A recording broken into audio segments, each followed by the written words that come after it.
to the Conscious Environment Podcast. This week, I got a chance to get up with Black Thinker from the Black Thinker Podcast, and we got a chance to talk about the Black experience in America, and we also talked about accountability in the Black community.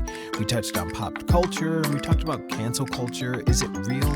Is accountability something that the individual person can actually do on a celebrity? Does any of it actually work? Does it mean anything? Well, I hope you guys enjoyed this conversation that we had. Cool. So let's just jump into it. The way that I start off with things is, what's your name? What do you do? And where can people find you? Okay, that's fair. I go by Black Thinker, Black Thinkers Podcast, obviously. So hello to all you guys. If you haven't seen me before, here I am. You can find me on TikTok, Instagram, Spotify with the podcast. But the podcast, I got to catch up. I have a lot of catching up to do. We could talk about why later on. As far as that, and then the YouTube channel, which I'm trying to build, a little more organically from the things that I already have. But yeah, all of those platforms. I don't have Twitter yet. That's something in the works. But that's me. The premise of the whole page, the whole brand, the whole idea is to think critically, when we're faced with things as a community, because I find that sometimes we can respond emotionally as a net group, right? Not individuals and not small,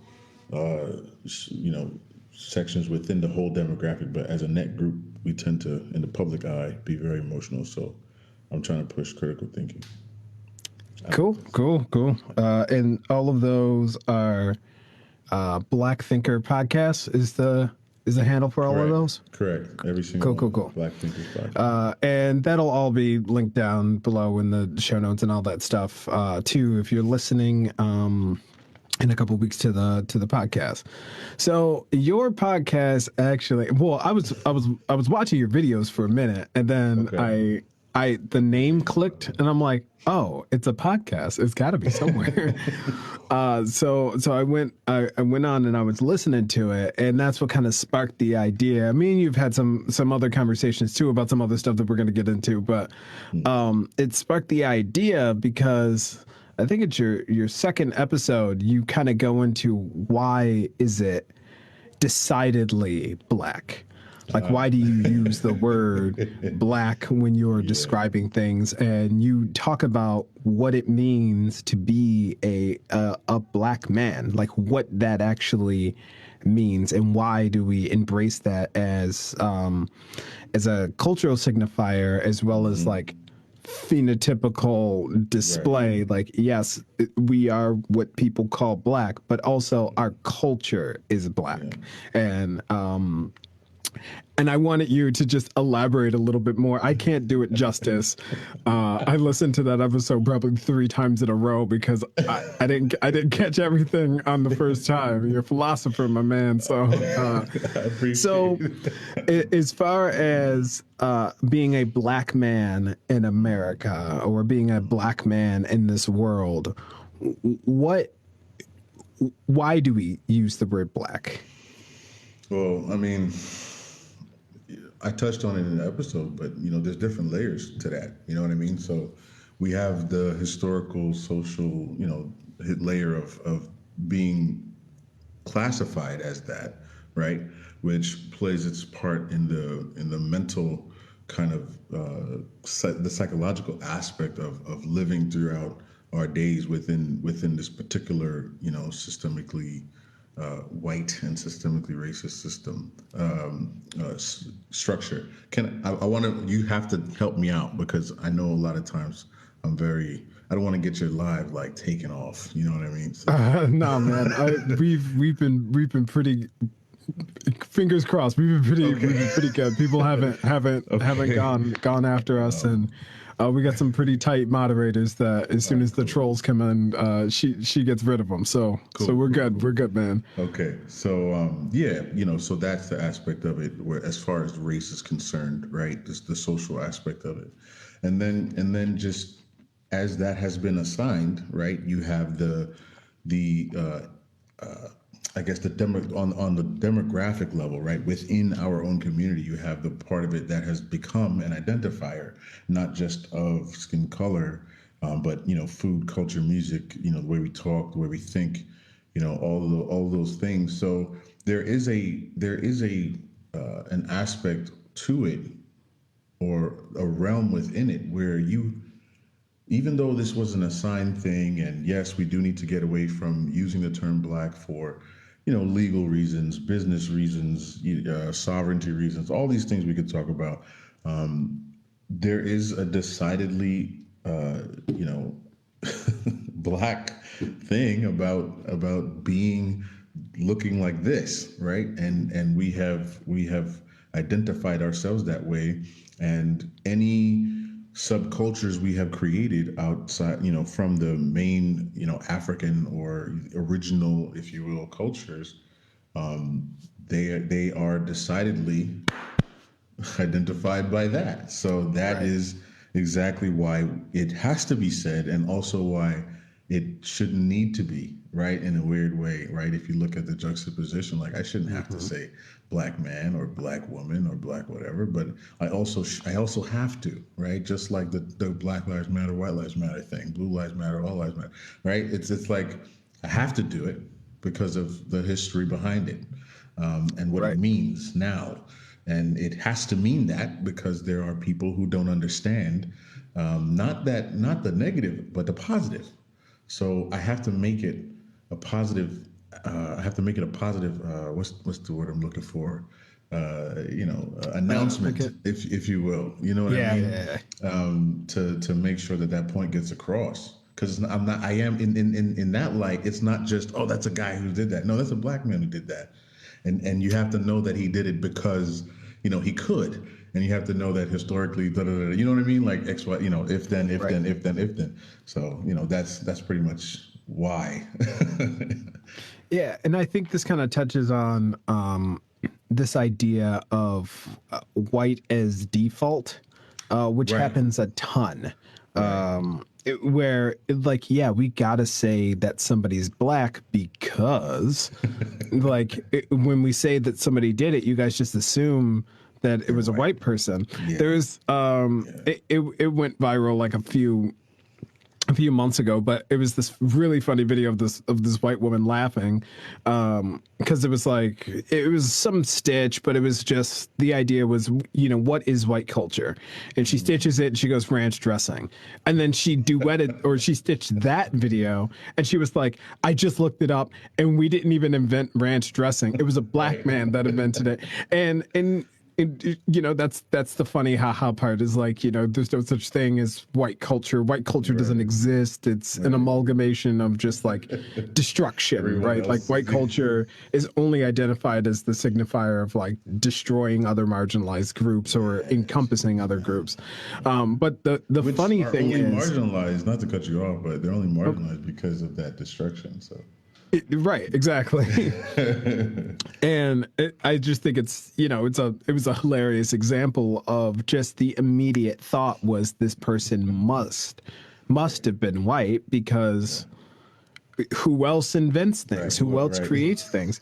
Like, the beginning of my platform on this channel was doing say what history, and I talked about black people that you knew, black people that you didn't know, and black people doing or events that were so crazy make you say what, and like that was the premise of the show, which it's coming back in February. Thank you. But the reason why I did it was because black history isn't taught in a way that is helpful for people. No. It's taught in a very sanitized way, a very watered down version of a lot of these ideas. And so you get these characters that people just kind of know short little bits of history about these people, like Rosa Parks, Martin Luther King Jr., Malcolm X. You get these Where's the full reoccurring story, characters man? that people know, but then there's other people, Bayard Rustin, Claudette Colvin.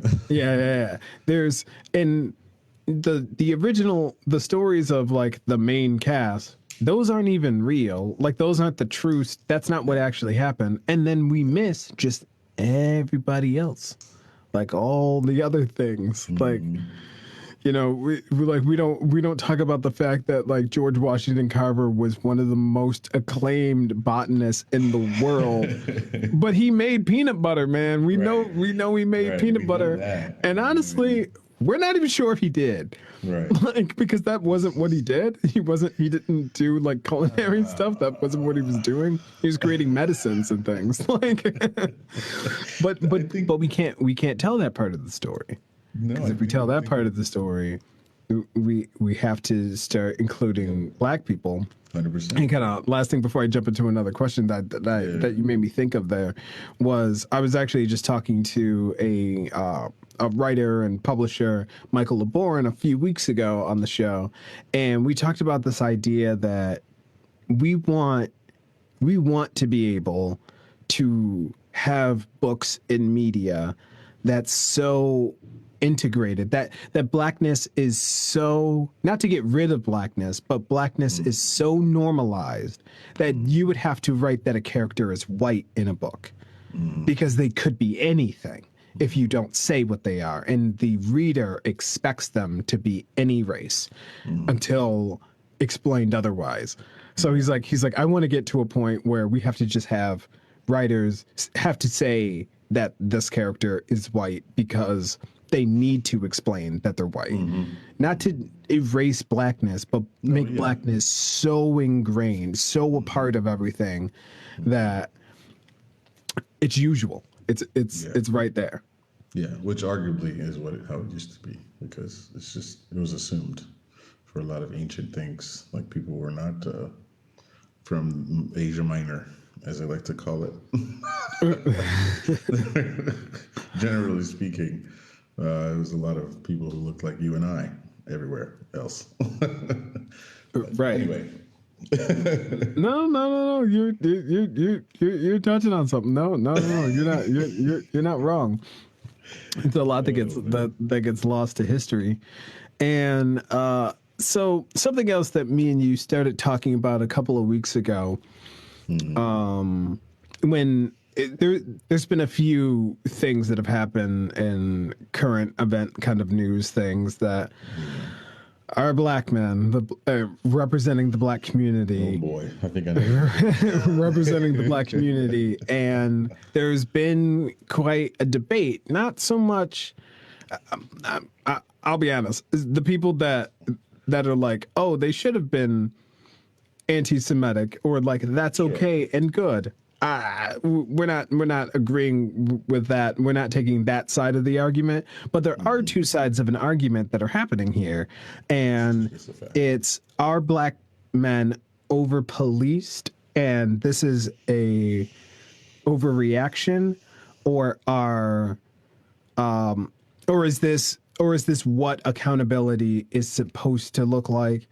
And I'll throw another wrench at you.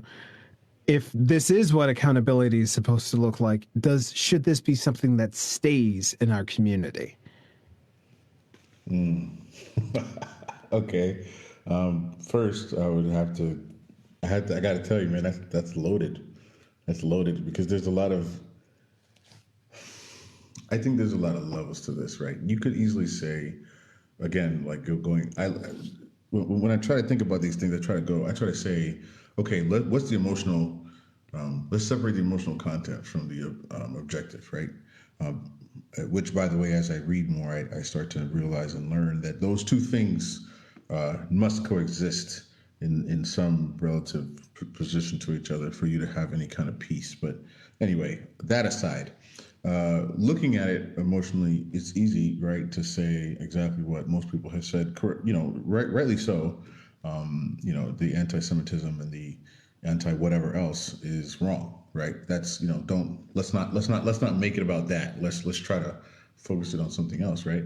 But objectively speaking, there's also the truth that there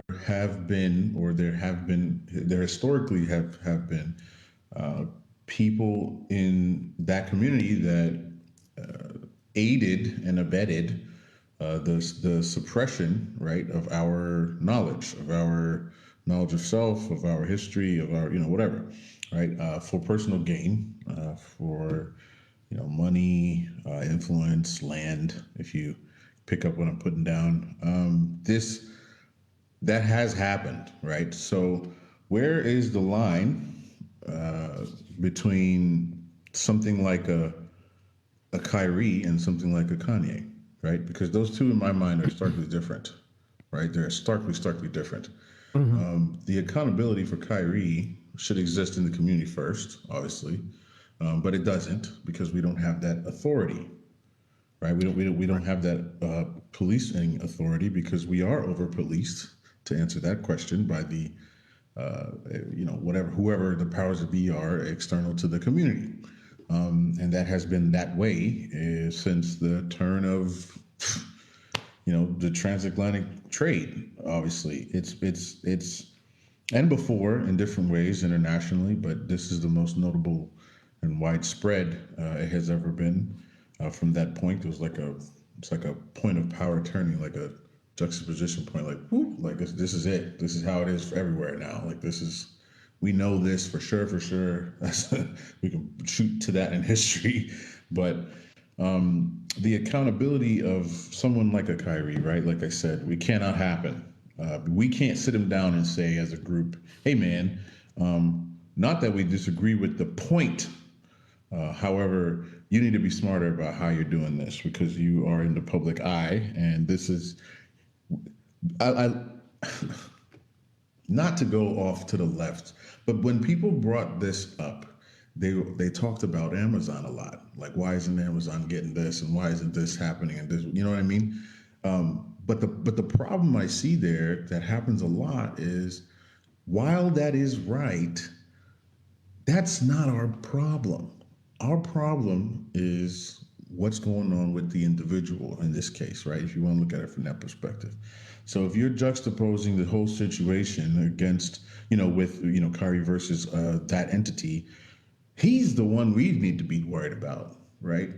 You're not wrong. They need to do it, but we can't even address that until we have the ability to sit him down and say, look, you are a direct representation of our community. You are a direct representation of who we are in this particular system. This is how you need to address that, right? We're not going to stop you from addressing it, but this is how you need to do it. So, are you good? Okay. Yeah, I'm good. Oh, sorry. Did I freeze on you? It kind of froze for Yeah, a second. you did that. No, you're good. You're good, man.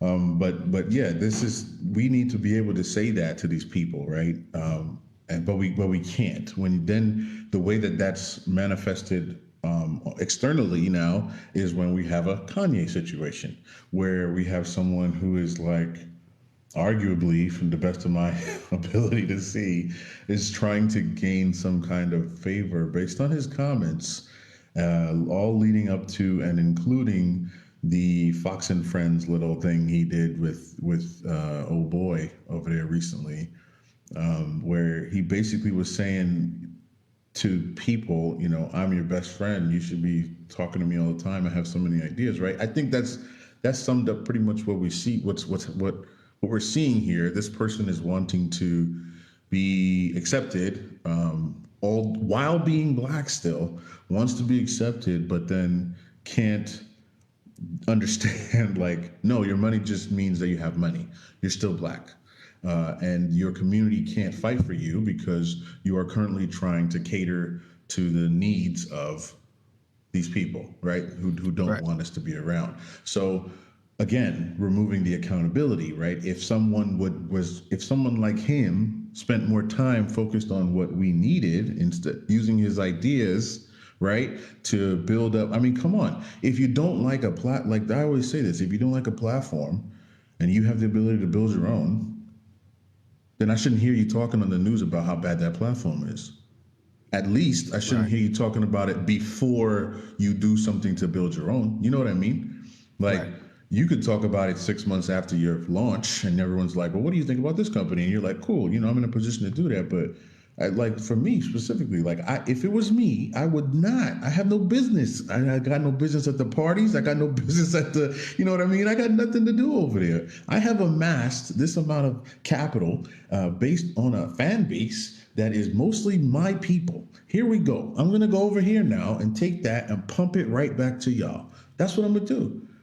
Whether you accept it or not, I'm gonna pump it right back to you so that at the end of the day, when something happens, you can hold me accountable because I'm dealing with you. I can hold you accountable because I'm dealing with you, right? That's the simplicity of all of that. And I think that, again, that comes with the ability to do that. And we just, I hope you, I mean, you understand what I was saying? Like on both levels, like we don't have the power to do either or. You know what I mean? We can't sit him down as Kyrie, and we can't direct Kanye as a focus either, like as a focused instrument either. Like we can't do either one. So I'm gonna I want to tap into that a little bit, but there was something that just happened in the comments that I didn't really understand, but I just do want to point out to people. The double parentheses is a white supremacist dog whistle for Jewish people. They put double parentheses around people's names to indicate that they are Jewish when they're talking in these circles and these forums online. If I see anything like that, even if you think you're joking or you think that you're making a point, I'm just going to block you because I'm not going to try to find out. No neo-Nazis, no white supremacists allowed here. It's not the space for that. So yeah, that's another one to look out for. If you ever see somebody doing that, the double parentheses, especially around a name, a lot of times they use just they or them in there, and they'll put the double parentheses. Nazi dog whistle. Please don't do that. Anyway, okay. That big fella, I didn't even know that at all. Yeah, teach. It's wild out here, man. Wow. But I think yes, it was a loaded question. But I think you're right. I agree with you that there's, and this is like kind of my issue with. We've talked about this too off mic, but like this is my issue with like cancel culture, because we don't have the power to cancel Kanye. We don't have the power to cancel Kyrie. We don't have that authority to do that to those people. And this isn't just black folk. Like, we're talking about black folk, but like, y'all don't got the power to cancel whoever you want to cancel either. And don't say Roseanne. She retired, man. She got a severance package. That woman was okay. She left that show with millions of dollars in royalties. She's fine. Like, but think about everybody else who got canceled in the last 2 years. How great is their career right now? Yeah. And even talking about our own community, we'll talk about our own. Kevin Hart got canceled. Remember?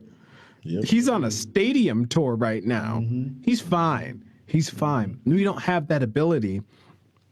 And when I made the video and kind of talked about what the problem of it is when I think the thing to hold them accountable or point out is we need to point out neo-Nazi, white supremacists, talking points, dog whistles, wherever they appear, whoever says it. Don't say that. Those things are bad. They get people unalived. We can't have that coming out of the mouths of celebrity. I think what happened with Kyrie is more of a legitimate mistake, whereas I feel like what Kanye's been doing is kind of this sort of chess move thing. He's not really good at chess, but I think he's playing a game. I think Kyrie wasn't playing a game. Right. I think Kyrie shared something.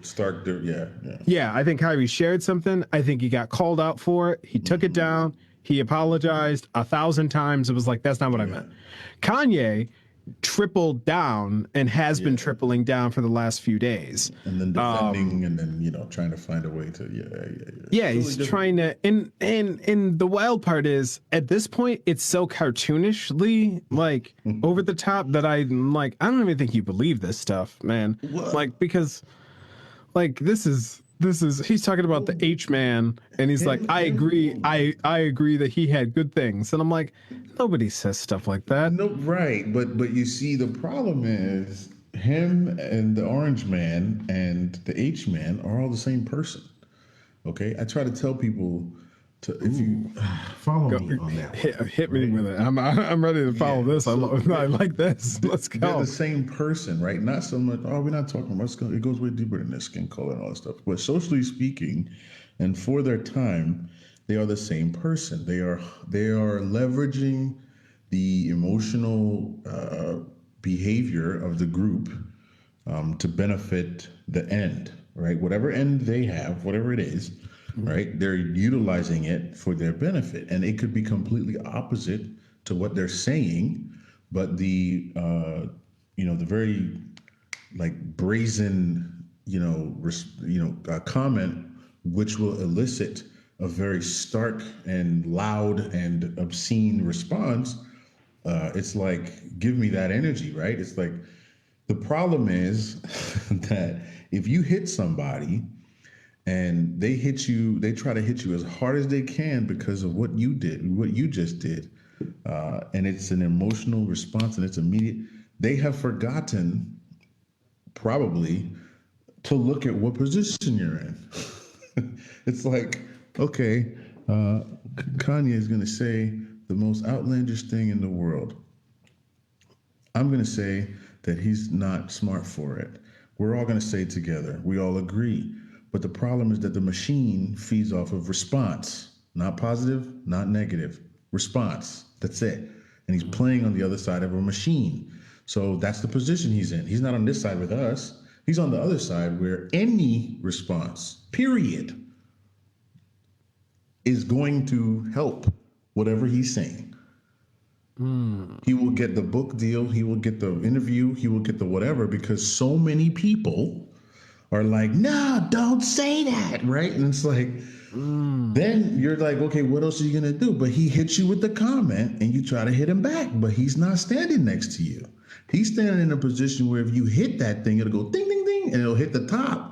And, he gets the cards anyway. It doesn't matter, right? It doesn't matter what you do. You can hit him with a positive one, heavy, hard one, heavy, negative one, heavy. It doesn't matter. He getting the coins, right? So, rage farming. That's exactly what it is, because this is what politics has become. And if I was a person that was going to run like he thinks he wants to say that, then I would do exactly what he's doing, because that's what the Orange Man did. If you read the history, this is what the H Man did. It was outlandish, like very, albeit quiet moves in the back, right? But still very like rah outside. You know what I mean? Everyone's like, yo, yeah, give us our money back. Back then, we got shafted in the first one. Yeah, we need to fight for our money back. Yeah, but you don't know that over here, you giving me energy to do this. Right, and by the time you realize that, it's too late. Mussolini too, right? So it's like I can't justify any response to this dude, man. He's like a quantum superposition, like just a series of if-then statements, right? Unable to be proven, right? With the explanation being Schrodinger's cat. It's like, come on, man.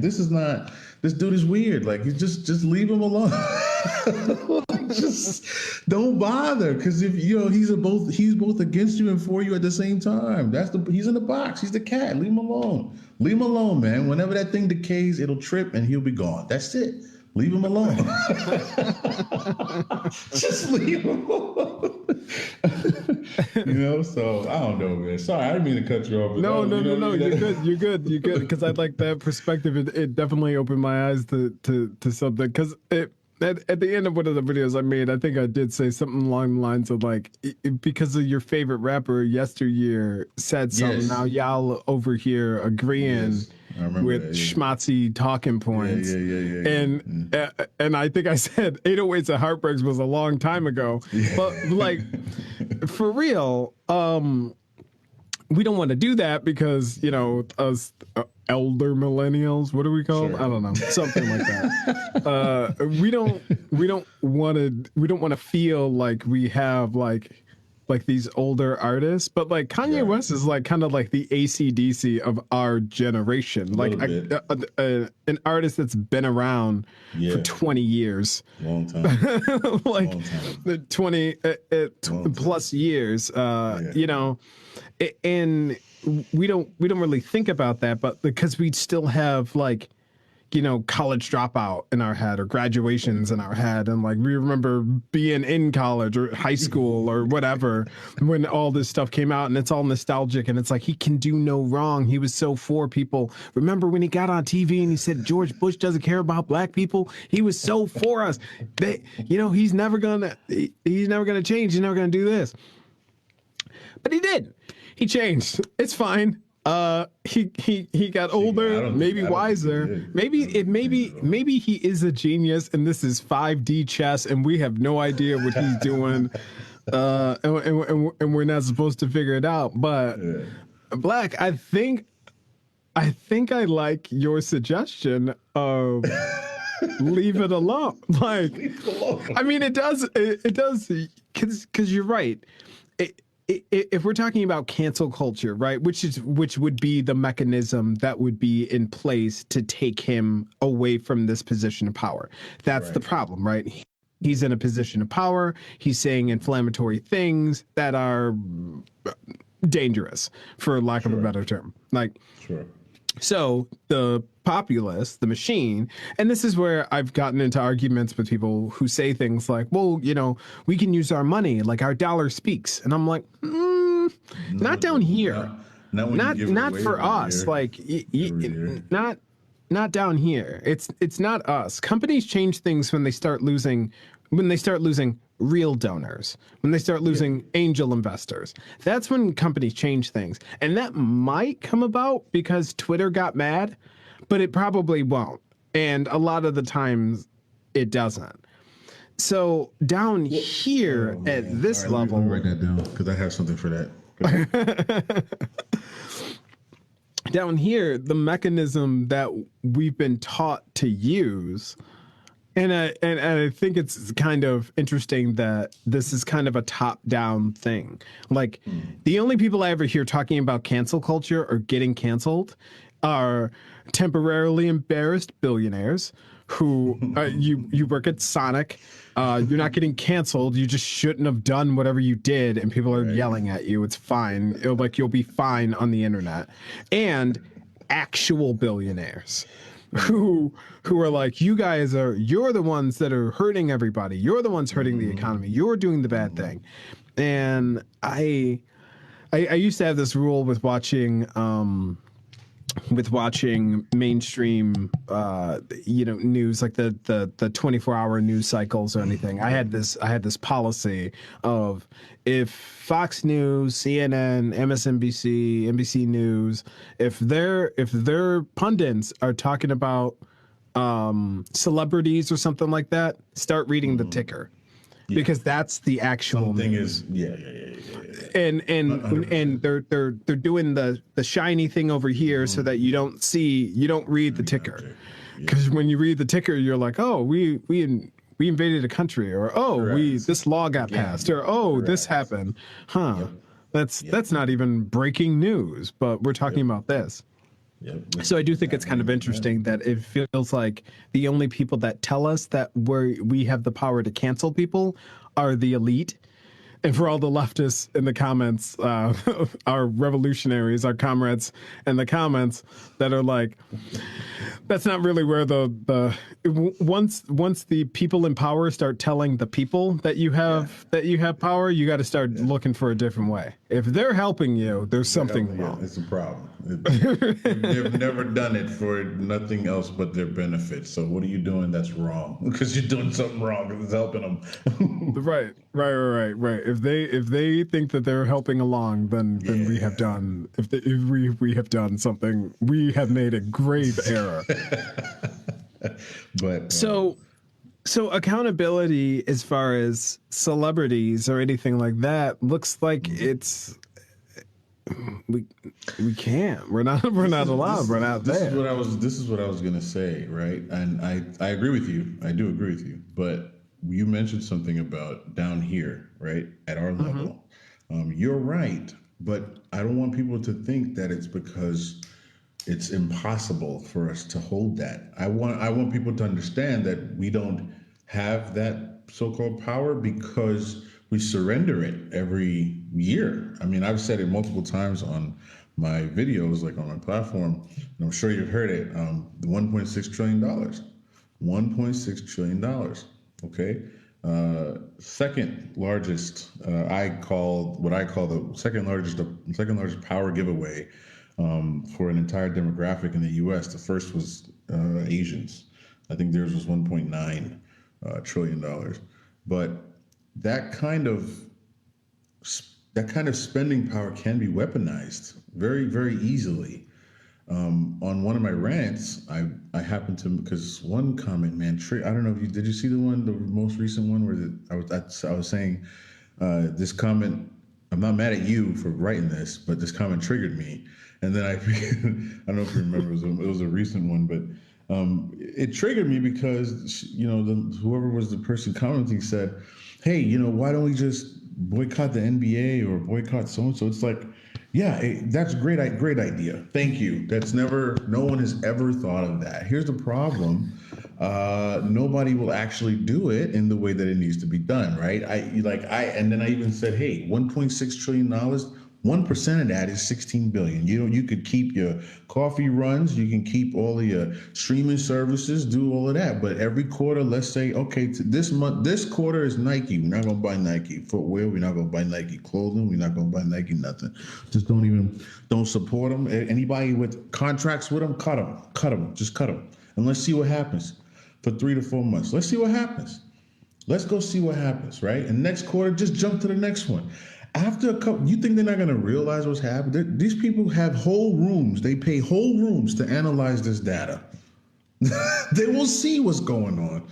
And eventually, the first thing will be some visceral response. The next thing will be, the first thing rather will probably be some like ads or something, very targeted ads. You'll start seeing those. And then the next one will be some visceral response. But eventually, they will arrive at a point to say, hold on a second. They'll pay someone, actually, better said, to tell them, why don't you just ask these black people what the hell they want? And then that person will be like, oh, that's a great idea. Why am I thinking that? Because you pay me billions of dollars a year to come up with that. Sure. Okay. And then they'll send somebody, and eventually, something will move. But unless we have that kind of focus and understanding, and I hate, for the cliche term, togetherness, as long as the cohesiveness is, until we have that kind of thing where we can make those moves at a drop of a dime and just go, yeah, next month we're doing this, cool. And then not everybody, it's never going to be everybody, but a large percentage of us are doing that. Nah, then you're right. Down here, it's not gonna matter. Your $20 translates again to $1.6 trillion at the end of the year for the economy. That's banks, that's consumers, that's consumerism, that's everything put together. 1.6 trillion. You can't tell me that they're putting contracts out for Ukraine for $100 million, and you have a whole community spending literally multiple times that in 1 year. We could pay for that contract like 70 something thousand times over or whatever. And it's like, come on, man. Like, that is power, but I don't know, man. Because I'm not the only, I'm guilty of the streaming and the this and that, whatever. Like, I'm not removing responsibility, but damn, man, like, can we talk to a black farmer? Like, can we talk to a company? Can 10 of us living on this block just buy for this one person right here? He's black, she's black. You know what I mean? Like, damn, man, not even that. We can't even do that. Yeah. A mutual of mine actually put me onto this idea. I think it's like 50 miles or 60 miles or something like that. Like, don't buy anything outside of 60 miles from your home. Yeah. And then you kind of like, you do start to have like kind of this chokehold on these kind of thing. 100 miles. The money will bounce back to you, however many times before it leaves your community. You know what I mean? Exactly. And I think Yeah, because we used to always hear kind of, which isn't a terrible idea, but yeah, you're right. I am kind of exhausted with if we got a problem with the NFL, we should just stop going to the games. We should just and I'm like, yeah, but I mean, people aren't gonna do that. Like No. we can't start from like 1 to 100. That's just not how. Like you were talking about last week.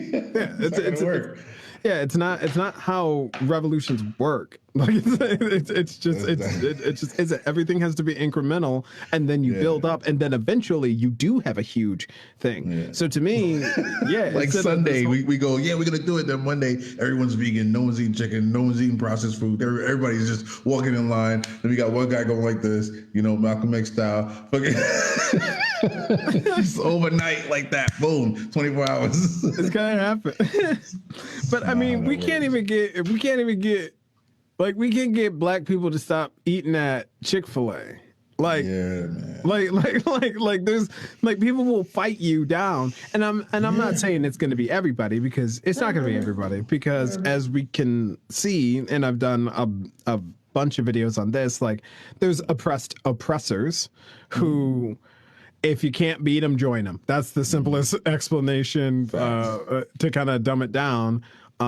With that is, yeah, if you can't beat them, join them. That's your Kanye's. That's your Candace Owens.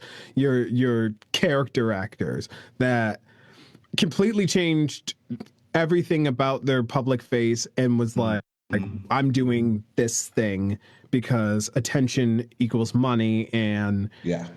It kind of reminds me of like the monsters from Monsters Inc. Like, we need the energy, so we don't. It doesn't matter how it comes. We can scare you, or we can make you laugh. And if we don't make you laugh, we gotta go back to scaring you. So that's where he's at now. He's in his scare phase, and it doesn't matter to him as long as he just keeps getting those numbers and just keeps getting all those people to enjoy what he's saying.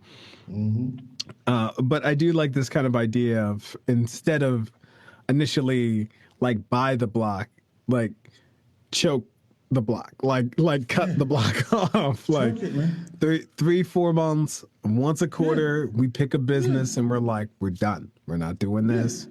And I think it could. I think what'll end up happening, like you said, is businesses will either try to adapt to it, but they overextend themselves. So I think that would be a huge hit, is like a quarter loss, or we may see we'll see a lot of performative action like we did, but then we may see some actual action moving from some of these companies with like we did in the summer of 2020.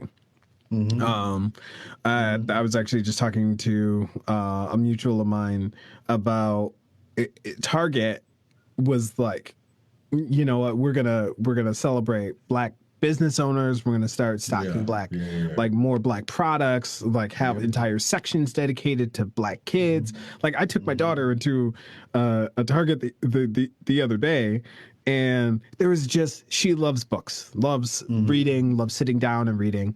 And there was just a wall of books, children's books, all written by Black authors with little Black kids on the cover.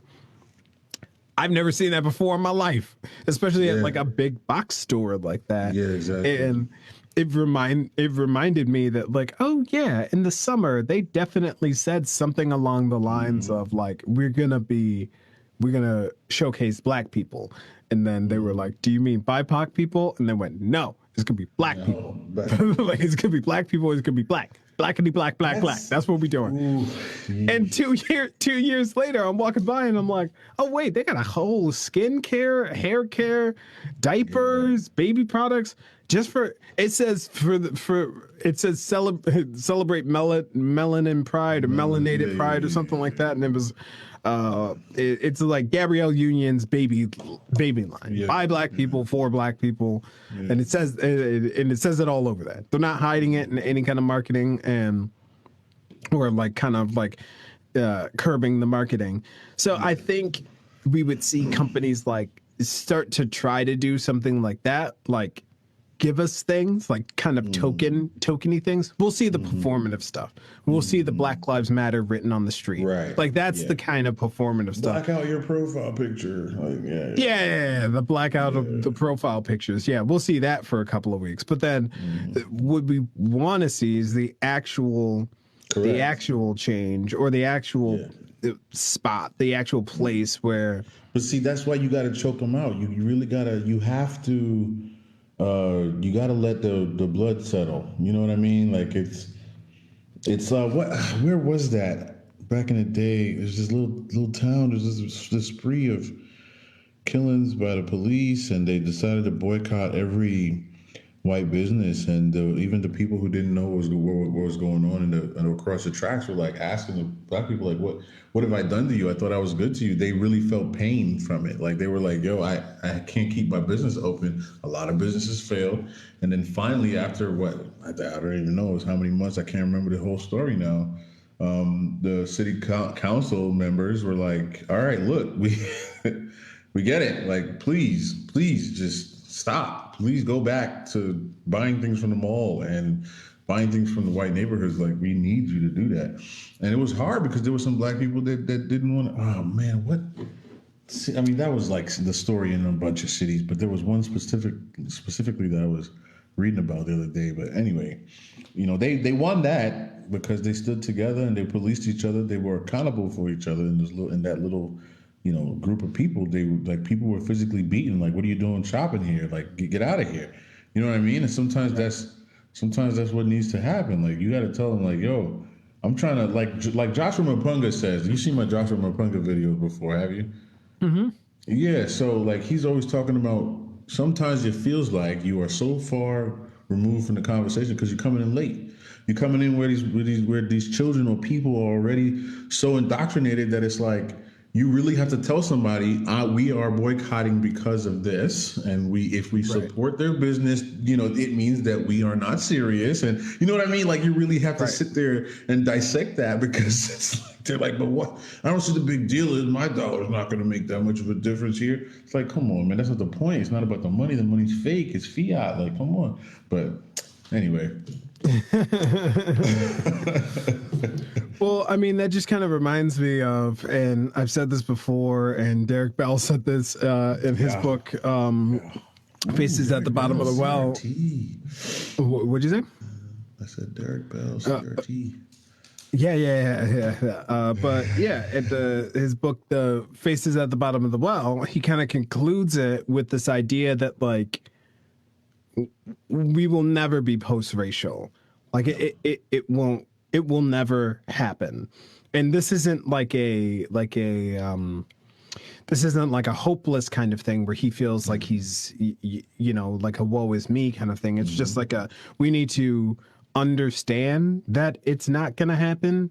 And now we move. Now we understand, because and he kind of critiqued a lot of like landmark cases, but when you look at the history of it, there hasn't been a case that's given black people more rights that didn't also give more rights to someone else or benefit another group. It's never happened that we got something for us. And that was it. It only helped black people, and that was it. And there's not one. You can't say, oh, well, we got rid of slavery. And it's like, yeah, but that got you guys indentured servants again, and it got you guys labor camps from police or from prison. Prison inmate renting or whatever. Yeah, like that was started 2 years after slavery was abolished. So about the reparations they got, Oh yeah, right. I would never understand the concept. DC got paid. Their slave owners got paid reparations, like $5,000 a slave. Yeah, in today's money. Like Haiti paying France. Like, I don't understand that either. You lost. You obviously lost. They ran you out. Why are they paying? Like, I don't, like, internationally speaking with these European countries specifically, I will never understand how somebody has to get paid for losing. But if I ask you to pay me for losing, it's like, oh, you're complaining. Why don't you just pull yourself up? by your bootstraps. You know what I mean? Like, pull yourself up by your bootstraps. But yeah, We know we can get into that too. That's another thing.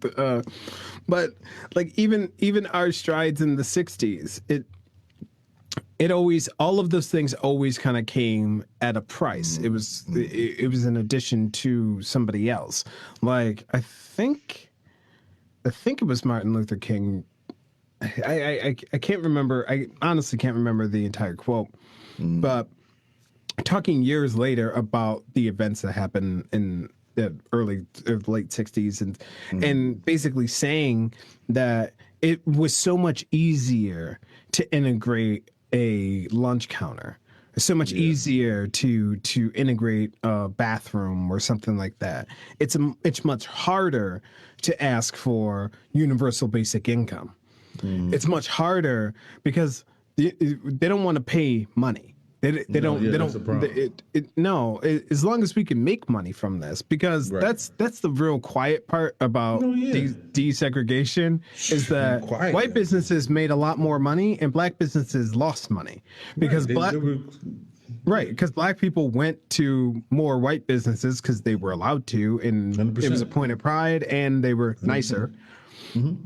And black businesses lost the only business that they did have, which was black people, because white people weren't going to go shop at black businesses. You know what I like to tell? Sorry, go ahead. No, you're good. You're good. I was going to say, like, I like to think about it like this, right? You think these people who have been historically, like, in your face telling you that you're worth nothing, right? Now you come to the table saying we want something, and then they gave it to you. You know, you fought, whatever, but they handed it to you ultimately. At the same time, they removed your leader. My issue with the system has never been the system will never give me anything. I've never said, like, people like to say that they will never give me anything. Nah, don't say that. Understand it for what it is. You got to understand it holistically. They will never give you something that will not benefit them. Or if it benefits you in a way that only they can control. Right? They control the realm of which, you know, your benefit comes. Like that's they give you something like, I need this pen. Okay, cool. But I'm gonna give you this part. Because if I give you this part, you might hurt me. So I'm gonna just give you this. Right? I won't be in power tomorrow if I gave you the whole thing. So just take this.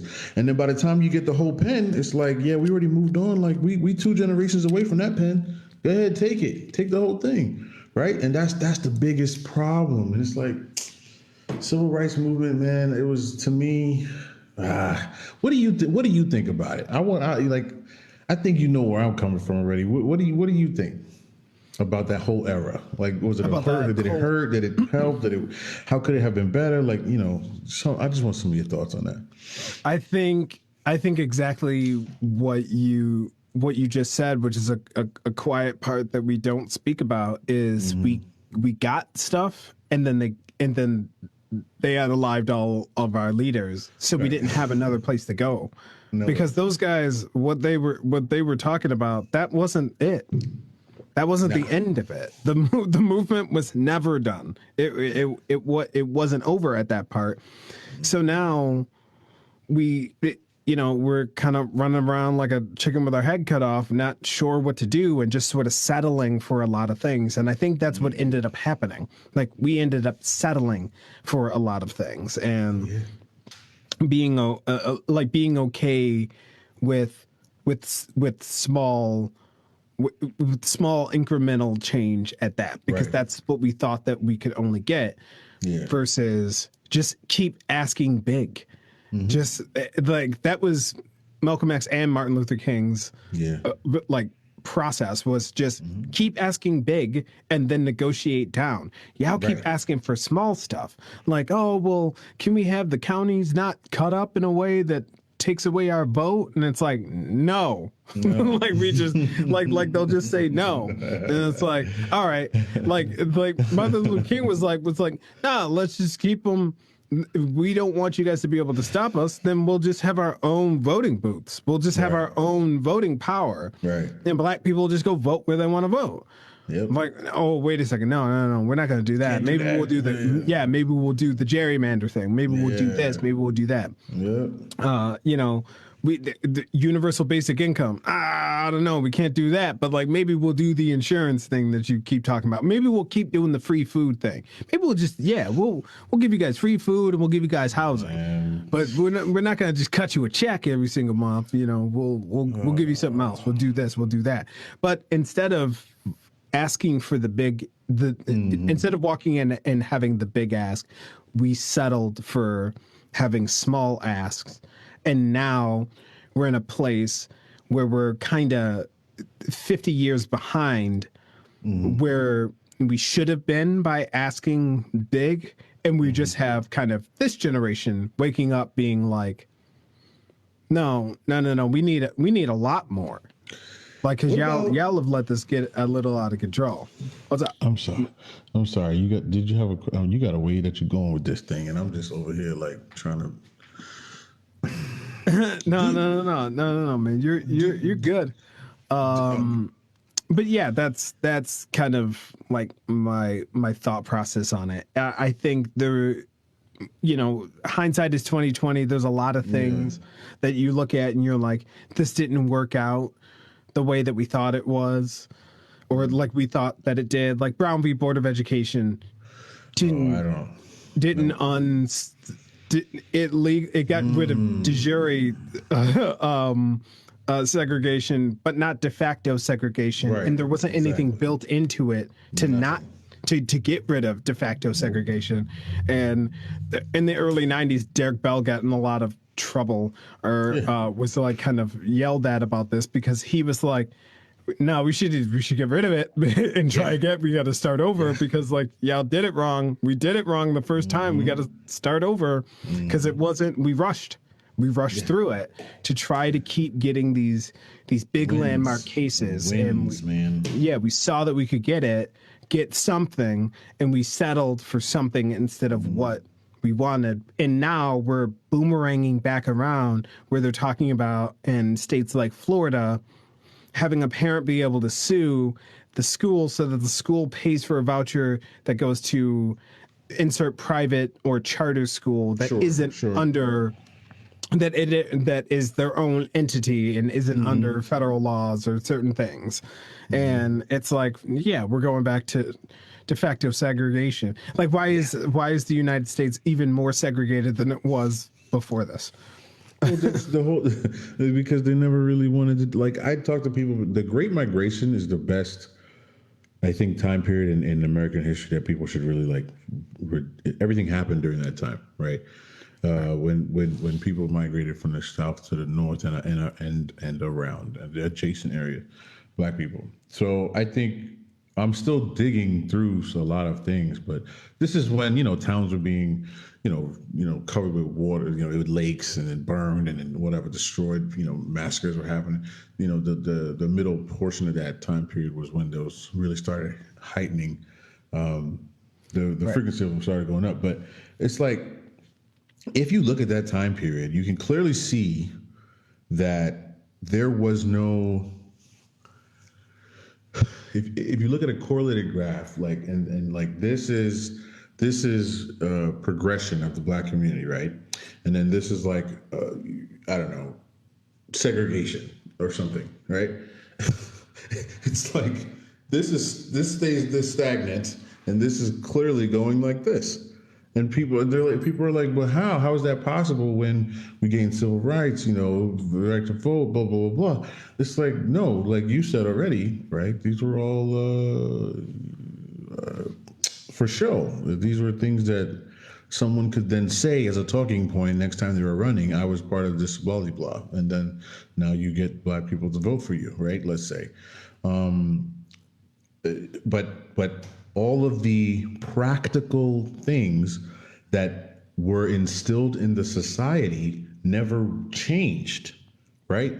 I mean, you mentioned it with the school, but the districts, the way they were zoned, the way people had to congregate based on that zoning, the loan situation, the redlining thing, which has now turned into basically how business is done. They don't call it redlining anymore for them to be again another talking point. I got rid of that, but that's still how they do business. All these things never actually changed. They just wrote on a piece of paper that they were like the emancipation. I mean, look, that's another conversation, but like the Emancipation Proclamation, the same thing. It's just a written piece of paper that somebody could say that, yeah, I did this. Now what are we going to do with it? You know what I mean? Like, I don't know. It's my question was going to be, what, I forgot it. Never mind. My bad. Oh man! I was gonna say we can get into it. The Emancipation Proclamation is it's a piece of paper and not even that good of a speech. It didn't do anything at all. It didn't even free all the slaves. Nope. Like if you wanna say it was going to be enforced and freed the slaves, it didn't free the slaves in the North. They didn't talk about that. It was just state policies that like they didn't have slavery, but the federal government at that time didn't have it. That's how we ended up getting the amendment, is because it was not a law. Correct. It freed them in the South. That was its whole ass country. It was a different place. They had their own money, their own president, their own constitution. Mm-hmm. It was a different place. It's like if Justin Trudeau was like, listen, y'all are gonna have universal basic income, or y'all gonna have health insurance. Health insurance in the United States is free, and I declare it. Yeah. Like nobody here would be like, I mean, the Prime Minister of Canada said that it was okay, so I guess it's okay. Like they didn't recognize Abraham Lincoln as the president at the time. No. And you also have to.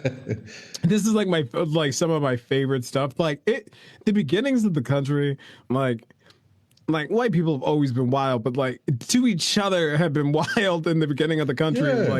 As far as like arguing and fighting over stuff. This is the time, like we're gonna start getting into some of the presidents that like we fast forward a little bit, we get into Andrew Jackson, and Andrew Jackson, the Supreme Court was like, hey, you can't do that native displacement thing. You're not allowed to do it. And he said the Supreme Court justice could come down here and enforce it his damn self. And y'all don't believe me when I say the Supreme Court only has the amount of power that we give it. Everything is fake. It's just the amount of power that we believe in these things, that we give in these things. And our Congress people, they know that. Our president, he knows that. Mm-hmm. They know that.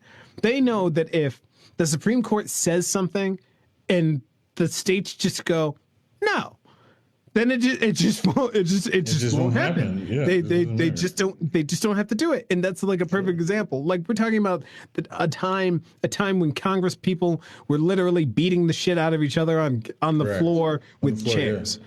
Like we're also talking about a time when the Supreme Court didn't have a building that they were in. They literally traveled by horse and buggy around the country and heard cases personally. Like, so yes, we can walk away. Yes, and we need to learn like that. This is the aspect of accountability that I love talking about. Like, can we hold each other accountable when we notice that we're not walking away? Like, come on, man. Like, just leave that. Leave it alone. Don't touch that, man. Just leave Kanye. Leave the Supreme Court. Leave all of them. Just leave it. The best solution I ever heard. I'm not going to even say who said it because I don't like him, but I do like this thing that he said. Having our own NFL, so like a solution to that. Like we have enough black billionaires, honestly, not enough black multimillionaires to just tomorrow Just be Today. like, yeah, we're like tonight. Just be like, yeah, we're gonna do this. Yeah. And just take What all the happened? players. Yep. It happened literally overnight. Just take whoever we want to and just do it. And the NFL actually, every time somebody tries to come up with this idea, they sort of just like just shut it down because they know that if whoever it was, but if black people just decided like, hey, yeah, we're gonna take all that money, that $1.6 trillion, we're gonna take all that money and we just gonna do something else. Yep. We're just gonna do Completely something different with it. Yeah. And that's what I want to see, that stuff, man. I want to see it. I want to see people on, Ye's level. I want to see people on, instead of slapping people, Will's level, do something. Like, just, you don't have to do it for me, but if you do it to the scale that's required, I'll see it. You know what I mean? Like, people are to say, Right. they're not, you don't know what they're doing behind the scenes. Just like, bruh, look, man, you want to talk about behind the scenes. Behind the scenes, there's a whole demographic of people that are waking up in the morning and trying to decide whether they're going to eat or keep the lights on, right? Whichever one they're going to do for that month. You know what I mean? So behind the scenes, like that's when the difference between little down here and up here is when it counts, when it matters to me. I can't, if you do something that will affect me, I will eventually see it because you did it on the scale that's required to affect me. Like, I'm tired of hearing that. You gave to a foundation in name only and you handed a piece of paper over or a check. And then it's like, yeah, but I do something. No, you don't. Like, you got a tax write-off. Like, that's what you did. Right. That's what you did. You know what I mean? Like, you didn't come to see me or my people, or I didn't hear that you were here last week, or I didn't see, you know what I mean? Because we talk to each other. I mean, come on.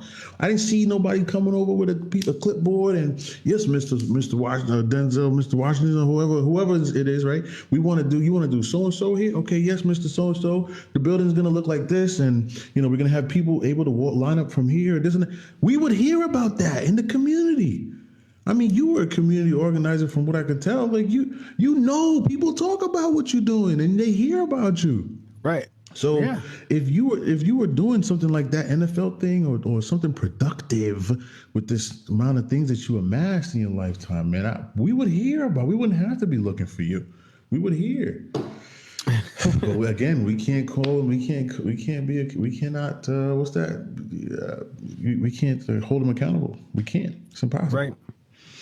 So, we're gonna wrap up here in a second. But any final words on accountability or anything like that? What's some parting wisdom that you wanna leave for the people? I'm gonna hold it positively, right? There is still so much as individuals that we can do, and one of those being from an accountability piece is hold yourself accountable to certain things that will help the community. You know what I mean? And if it's like you buy tennis shoes and every time it's Nike, right? Go find a black dude that's making shoes and buy from him. Go find a black lady making shoes, buy from her. Right? Anything like that. Find just one thing. Every couple weeks, find one thing that you can source from a black person and spend the extra money. Because if you spend the extra and you gotta only buy this much this time because it was expensive or something, hey, the more business that person gets, the bigger your share will be and the less you have to pay because they're making money from everybody else, right? So just hold yourself first accountable. Well, that's the level we are at right now. We got to hold ourselves first. Find a pen from a black person, a cup, whatever, and buy it, right? Or your friends, right? If you don't have that around you, your friends. Basically, rip the money away from the powers that be, the capitalism, the large scale, business run military industrial complex. Pull the money out of there, and then source it to yourself, and then hold those in your immediate area accountable. And also, don't forget to challenge everything you hear. and hold the information accountable as well. So that's pretty much all I got. Cool, man. I appreciate that. And just to add on to what he's saying here a little bit, even so on this app on TikTok, where we're recording this, you can go up to that little search bar and literally type in anything you want, and I promise you, there's somebody selling it.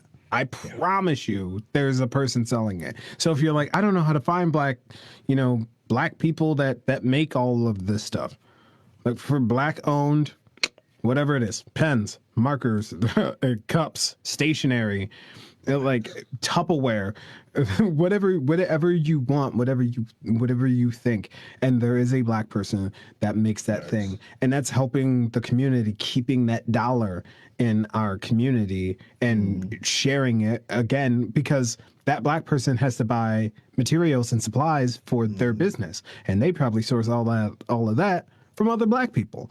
So now you have somebody from the raw material stage down to the final consumer, black people, keeping our dollar where it should be, or where it can be the most useful.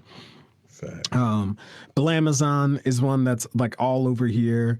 They work with only black shops, and it's essentially like a small like online store, kind of an Etsy sort of thing.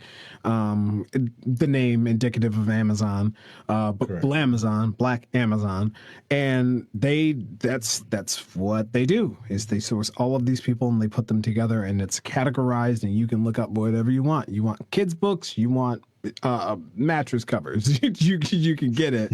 You can get it there.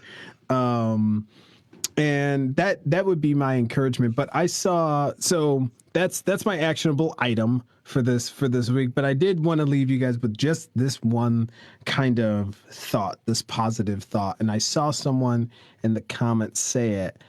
They said, we cannot wait for anyone to save us, especially not the rich. And that's very true, but I heard someone say this a long time ago, and I don't know who to attribute it to, but they said, we are the ones we've been waiting for. And I want you to really soak that up. We are the ones that we have been waiting for. You can make a change. Even your small incremental change adds up, and that becomes the big change. The revolution doesn't start by just having everybody decide at the same time that everybody will do something. It starts with a lot of small people organizing their communities, getting to know your neighbors, getting to know your small sector of town, and then that's how you get to know the people that are running for city council, the people that are doing these things, that make these laws that affect your everyday life. That's how you get into those conversations. It's a few small actions over time, and then eventually you have a lot of people that are working towards the same thing with you. That's how the revolution starts. That's how we make a better world for ourselves, and it can 100% start with you. So that is going to be the last thing that I say. Thank you so much to Black Thinker Podcast. This is fun. I'm gonna send you the audio from this too, man, because like the little crossover episode, I like it a lot. But Black Thinker Podcast everywhere, YouTube, Spotify, except for Twitter. Except for Twitter, but I don't know who uses Twitter. Yeah, I'm not gonna. You know what? But YouTube, all the links will be down below if you're listening to this on Spotify. Facebook too. Yeah, YouTube, Facebook, I absolutely TikTok. Please go follow him there. That's where his like quickest content I think comes out. And you get to hear his rants and stuff that pops up. He's got it right away. But thank you guys so much for listening. Thank you, love you, Black. Thank you for being here, man. Y'all have a good night. Yeah, bless. Peace. Peace. Thank you so much for listening and tuning in. I hope you enjoyed that as much as I enjoyed recording it for you. And thank you again to Black from the Black Thinker podcast. It was amazing having you on, man, and we're definitely going to do it again. I'm going to link down in the show notes his Spotify so you can check out the podcast, and his TikTok so you can check out those awesome videos that he was just talking about. But a little bit of housekeeping.